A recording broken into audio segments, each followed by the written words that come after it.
hay varias cosas que definen lo que significa ser presbiteriano. Entre ellas, por ejemplo, nuestra relación con la palabra de Dios, nuestra fe en un Dios trino que es soberano sobre la historia. También el hecho de que seamos herederos de la Reforma Protestante del siglo XVI, que precisamente un día como hoy, 31 de octubre, recordamos a partir de uno de sus hitos fundacionales que tiene que ver con la aparición de las 95 tesis de Martín Lutero. Aunque particularmente nosotros como presbiterianos enfatizamos sobre todo en la obra de Juan Calvino. También otro elemento que nos define ya aparece en nuestro nombre, que tiene que ver con nuestro sistema de gobierno, realizado por presbíteros que son elegidos democráticamente por las comunidades locales, y esas comunidades son gobernadas por un consistorio de presbíteros que se dividen entre presbíteros regentes que gobiernan y docentes que enseñan. Estos últimos presbíteros docentes son aquellos que comúnmente llamamos como pastores o ministros del Evangelio. Pero entre uno de los detalles más importantes de una iglesia presbiteriana es que somos una iglesia confesional. Y de eso es lo que quiero hablar en este día, respecto de qué significa y cuáles son las implicancias que trae para nuestra vida como iglesia el hecho de que seamos una comunidad de fe confesional. A partir de ello quisiera trazar primero una subdivisión entre significados de documentos. Están los credos, las confesiones de fe y los catecismos. Los credos son una declaración de fe profesada originalmente por los candidatos a recibir el bautismo, por aquellos que habían pasado por un proceso de catecumenado. Literalmente, credo significa yo creo, y eso da cuenta de un reconocimiento personal de la fe en Dios. La Iglesia Presbiteriana de Chile reconoce con la cristiandad universal los credos apostólico, niceno-constantinopolitano, atanasiano y de Calcedonia. La mayoría de estos credos fueron redactados en los primeros siglos de la Iglesia cristiana, en los cuales hubo grandes discusiones sobre la divinidad de Cristo. Y para ello, para afirmar tanto la fe en un Cristo que es Señor y Dios sobre todo, pero a la vez también que se hizo hombre, es que se reafirmaron estos credos. Por otro lado, una confesión de fe es una declaración de creencia religiosa formal realizada por una iglesia. En ese sentido, la confesión de fe es un tratado teológico donde se definen los aspectos fundamentales de la fe que una comunidad profesa, pero a la vez también es un documento apologético, de defensa de la fe respecto de doctrinas erróneas. Por ejemplo, si uno revisa la Confesión de Fe de Westminster, uno se va a encontrar que constantemente hay una discusión, tanto con el catolicismo romano como también con una corriente denominada anabaptismo o de reformas radicales que existió también en dicho periodo. La Iglesia Presbiteriana de Chile reconoce la Confesión de Fe de Westminster, revisada en 1903, de lo cual vamos a hablar en un ratito más adelante. Por otro lado, un catecismo se deriva de una palabra griega traducida como instruir y se aplica a la enseñanza oral y escrita de la fe. De allí viene la palabra catecúmeno, que es la persona que recibe una instrucción sobre la fe antes del bautismo o de la confirmación pública de su fe. Esto debido a que, por ejemplo, nosotros como presbiterianos bautizamos a nuestros niños, pero también a nuestras comunidades llegan personas adultas que no han sido bautizadas. Según sea el caso, es que reciben esta instrucción, ya sea para hacer una confirmación de su fe, como también para recibir el bautismo. Y en ese sentido, la Iglesia Presbiteriana de Chile reconoce los catecismos mayor y menor de Westminster y el catecismo de Heidelberg. Voy a centrarme en esta hora sobre los estándares de Westminster. Y aquí tengo que decir que esto fue definido por una asamblea convocada por el Parlamento inglés entre los años 1643 a 1649, que buscaban en este caso la unidad de las iglesias de Inglaterra, Escocia e Irlanda a partir de una común declaración de fe. Y en ella participaron, según los propios documentos, teólogos doctos, piadosos y juiciosos que realizaron estas reuniones en la abadía de Westminster. Estamos hablando en este caso de 121 ministros, 10 miembros de la Cámara de los Lores, 20 de los comunes y de representantes de Escocia, estos últimos sin derecho a voto. Los temas en los cuales discutieron fueron la adoración, la doctrina, el gobierno y la disciplina de la Iglesia. Ya al 26 de noviembre de 1646 tenían una primera versión completa de la Confesión de Fe. El 29 de abril de 1647 se entrega en este caso una confesión con los versículos bíblicos. La primera versión no tenía versículos bíblicos donde se corroboraran las cosas que se decían en la confesión, y a petición del Parlamento inglés se entrega esta segunda versión. Ya el 27 de agosto de 1647, la Asamblea General de la Iglesia de Escocia adopta como suya esta confesión de fe. Estamos hablando fundamentalmente de la corriente presbiteriana. Por otro lado, el catecismo mayor y menor se produce entre 1647 y 1648 con la aprobación de la Asamblea y luego de la Cámara de los Comunes. En 1648 se aprueba por el Parlamento inglés con enmiendas, en este caso sin el capítulo 30 y 31 y con cambios en los capítulos 20, 23 y 24. Y en 1649 ya se aprueba por el Parlamento escocés sin enmiendas. Fundamentalmente algunas de estas cosas tenían que ver con la potestad del magistrado civil en las decisiones eclesiásticas. Ahora bien, más adelante, cuando ya el presbiterianismo llega a Estados Unidos, en 1788 la Confesión de Fe de Westminster fue aprobada por la Iglesia Presbiteriana de Estados Unidos, pero haciendo modificaciones en los capítulos 20.4, 23.3 y 31.2, todos aquellos puntos que eran relacionados con las atribuciones del magistrado civil. Vale decir que en este caso, en un contexto en el cual se produce la confesión de fe para unir a las iglesias de Inglaterra, en la cual había una monarquía absoluta, por lo tanto el magistrado civil, el rey en este caso, tenían la atribución de tomar decisiones relacionadas con la vida y la fe, en un país en el cual se había declarado la independencia de esa monarquía absoluta. Era totalmente contradictorio mantener dichas atribuciones y por lo tanto se produce esta reforma, que es coherente también con los principios bíblicos. Y eso denota también que la Iglesia puede tener reformas a elementos doctrinales siempre a partir de lo que enseña la Escritura. En 1887, la misma Iglesia edita el capítulo 24.4, eliminando la prohibición de casarse con algunos familiares cercanos propios, por ejemplo, los primos fundamentalmente. En 1903, en la Iglesia Presbiteriana de Estados Unidos, se suman los capítulos 34 y 35 sobre el Espíritu Santo y el amor de Dios y las misiones, más una adenda explicativa de los decretos de Dios y la responsabilidad humana, y también una declaración respecto a los niños que mueren en la infancia, que por defecto, según esta declaración, estarían incluidos en la elección de gracia. Esto suscitó tremendos debates previos hasta que la Iglesia Presbiteriana de Estados Unidos emite esta nueva reforma de la confesión de fe.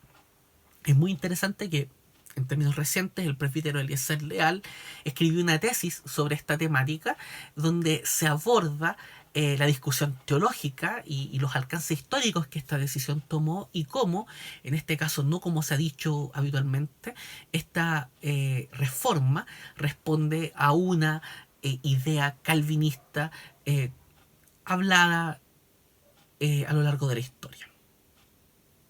La Iglesia Presbiteriana de Chile, por su parte, suscribe la Confesión de Fe de Westminster con todos los cambios realizados entre 1788, 1887 y 1903, salvo esta última adenda explicativa.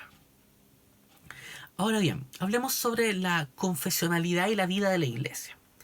La confesión, hemos dicho, es una declaración teológica, pero por sobre todas las cosas es también un marco que permite la vida en comunidad y que la solidifica. Al ser entonces una iglesia confesional, podemos decir que somos una comunidad de fe. De otra manera, es imposible desarrollar esa comprensión. Una iglesia confesional es una comunidad que lee y se instruye amando la Biblia como un marco regulatorio para la vida en comunidad. La Biblia entonces es la norma de todas nuestras normas. Nosotros aceptamos estos estándares de fe, los credos que mencionamos, la Confesión de Fe de Westminster en su versión de 1903, los catecismos mayor y menor de Westminster y a su vez también el catecismo de Heidelberg, los aceptamos como nuestros porque expresan lo que la palabra de Dios dice. Si no fuera así, los rechazaríamos. En ese sentido, nosotros estamos diciendo que la Biblia es la norma de nuestras normas y la confesión y los catecismos son una norma que está debajo de esa norma. Por otro lado, también me parece sumamente importante decir que no hay cristianismo sin confesión de fe. En ese sentido, cada iglesia tiene una propia confesión de fe, tenga un documento que se llame de esa manera o no. Siempre nosotros creemos, y eso que creemos viene a ser nuestra confesión de fe. En la iglesia presbiteriana existe lo que se denomina una suscripción confesional.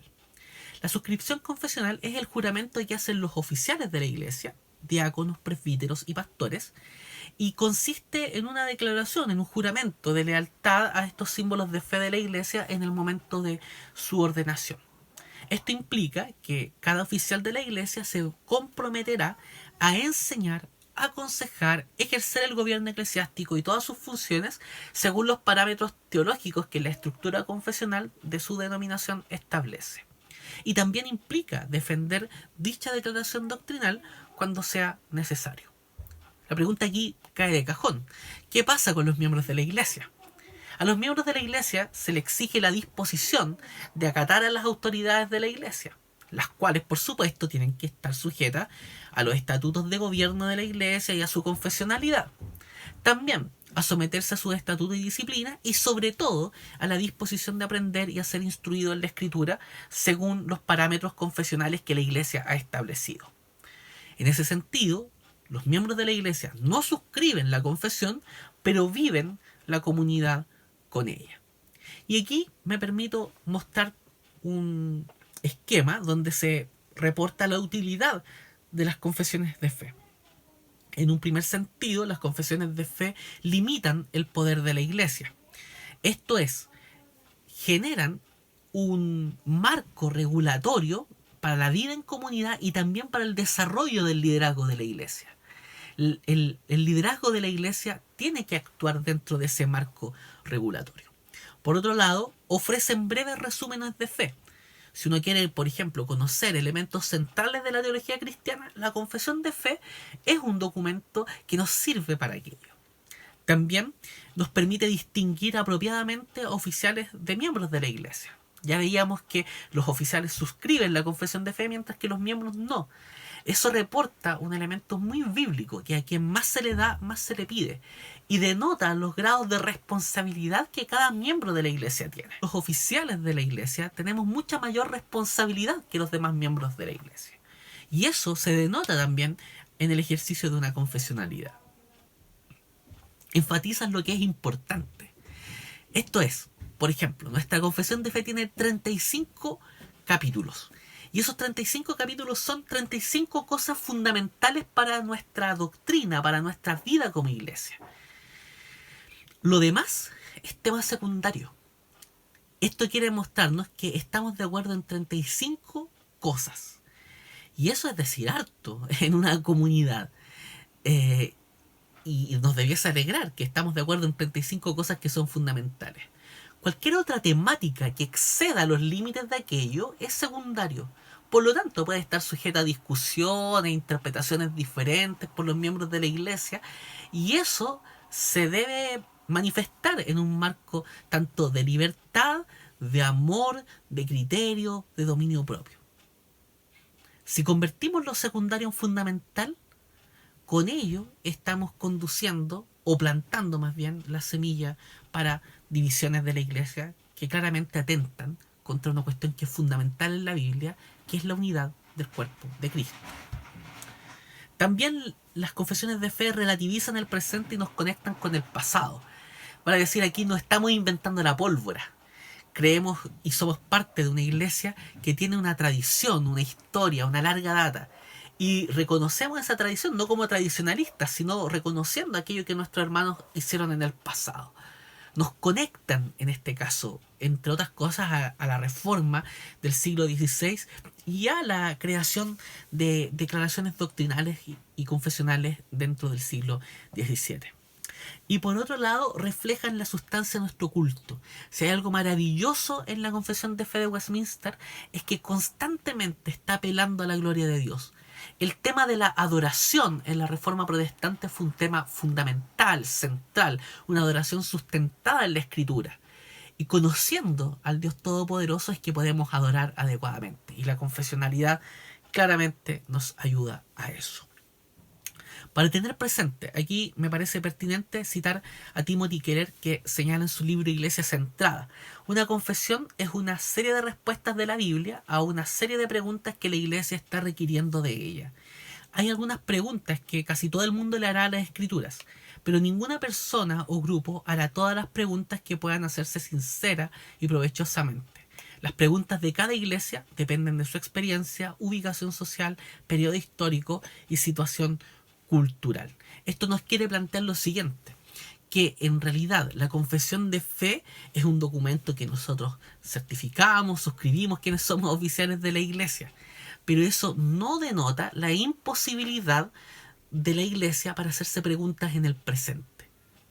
Claramente hay algunas cosas que los hermanos que escribieron la confesión de fe no se preguntaron y que nos reportan desafíos, y tenemos la tarea fundamental como iglesia de realizarnos preguntas también en el presente y contestar también los desafíos que se nos reporta hoy día. Y tenemos, gracias a Dios, trabajo avanzado con una confesionalidad hecha antaño. También nos reportan una necesidad, que es tener un periodo de catecumenado. Necesitamos un catecumenado, porque esta catequesis, instrucción o discipulado nos reportan elementos para la adoración pública y la vida de la iglesia. Y en ese sentido el catecumenado es mucho más que un set de clases sobre la confesión, sino que también es participación en la vida comunitaria. Por su parte, los miembros necesitan ser examinados para lograr entender cómo el Evangelio ha producido efectos en toda la vida. Y por su parte, eso nos hace recordar que no existe la posibilidad de disociar los derechos y deberes en la vida de la iglesia. La comunidad trae desafíos y trabajos. La comunidad es más que relaciones de consumo. La comunidad es comprometerse con lo que ella cree y cómo ella vive. Para reflexionar, Calvino diría que nuestra originalidad está en no ser originales. Y el llamado entonces, y el llamado que nos hace también la Reforma Protestante, es atenernos a lo que la Escritura expresa con toda claridad. Y a partir de eso, no tener temor de reconocer y tener por verdad lo dicho por algunos hermanos en el pasado, y también por algunos hermanos en el presente, siempre y cuando se atengan a lo que dice la Escritura, con la posibilidad certera de que no están expresando la totalidad de la fe también. O sea, queda mucho trabajo por realizar. También decir que nuestra teología sirve a nuestra fe basada en la Escritura. Es fundamental comprender la doctrina bíblica, conocerla. Y el resumen que nos provee la confesión de fe es un primer paso para acercarse a esta doctrina que claramente va a enriquecer y fundamentar nuestra fe en Jesucristo. Y finalmente decir que no hay una teología cerrada, porque la Escritura siempre va a seguir hablando al creyente de cada hoy de la historia, de cada presente en la historia. La confesión dice todo lo que nosotros creemos, pero no es todo lo que creemos. Podemos seguir pensando la teología. La revelación bíblica está cerrada. Ella es toda la palabra de Dios. Nuestra reflexión teológica puede ir avanzando conforme avanza también el tiempo hasta que el Señor venga. Que Dios les bendiga.